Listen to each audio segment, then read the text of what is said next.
আসসালামু আলাইকুম এভরিওয়ান। হালিমা হোসেন কুকিংয়ে আপনাদের জানাচ্ছি স্বাগতম। আজ আমি রান্না করব ডাঁটা এবং চিংড়ি মাছ। ডাঁটা এবং চিংড়ি মাছ দিয়ে খুব সহজে ঝটপট খুব কম সময়ে কিভাবে রান্না করা যায় তা আজ আপনাদের সাথে শেয়ার করব। আমি চিকন চিকন করে ডাঁটাগুলো কেটে নিয়েছি মিডিয়াম সাইজের চিংড়ি মাছগুলো। এই মাছগুলো কম বেশি সবারই খুব পছন্দ, বিশেষ করে আমার খুব পছন্দ, তার জন্য আজকে এই রেসিপিটি আপনাদের সাথে শেয়ার করছি। মাছগুলো কেটে পরিষ্কার করে নিয়েছি। এখন প্রথমে আমি আলু আর ডাঁটা দিয়ে দেব।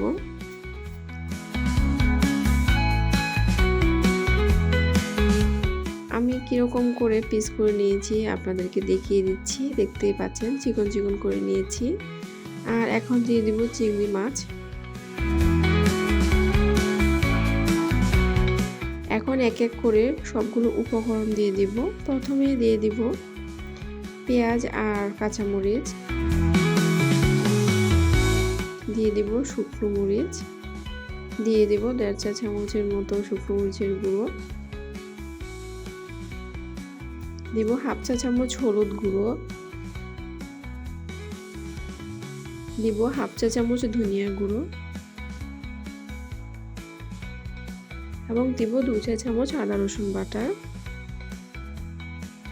আর দেব স্বাদ মতো লবণ, দিয়ে দেব তেল। আমি আমার তরকারির পরিমাণ মতো তেল ব্যবহার করেছি, আপনারা আপনাদের পরিমাণ মতো কম বেশি করতে পারেন। এখন সবগুলো উপকরণ ভালোভাবে মিশিয়ে নিচ্ছি। ভালোভাবে মাখাতে হবে আস্তে আস্তে সময় নিয়ে। মাখানো যত ভালো হবে রান্নার স্বাদ তত ভালো আসবে। এখন 5 মিনিট রেখে দেব। এই তো 5 মিনিট পর চুলায় বসিয়ে দিয়েছি। এখন আমি মিডিয়াম আঁচে রান্না করব 20 মিনিট। এখানে আমি বাটি ধোয়ার পানি দিয়ে দিব আর অল্প একটু পানি বাড়িয়ে দিব যাতে প্রপারলি সিদ্ধ হয়। এখন রান্না করতেই থাকবো। এই তো মাঝখানে আবার নাড়াচাড়া দিয়ে দিচ্ছি। এভাবে 2 থেকে 3 বার হালকাভাবে নাড়াচাড়া দিয়ে দেব, দিয়ে আবার রেখে দেব। 20 মিনিট পর দেখতে পাচ্ছেন আমার তরকারিটা কত সুন্দর করে হয়ে গিয়েছে। আমি এত বেশি ঝোল রাখবো না, একেবারে মাখা মাখা করে রাখবো। এখন নামিয়ে পরিবেশন করে দেখিয়ে দেব। এই ডাঁটা চিংড়ি রেসিপি আমার মনে হয় সবারই পছন্দের একটা রেসিপি।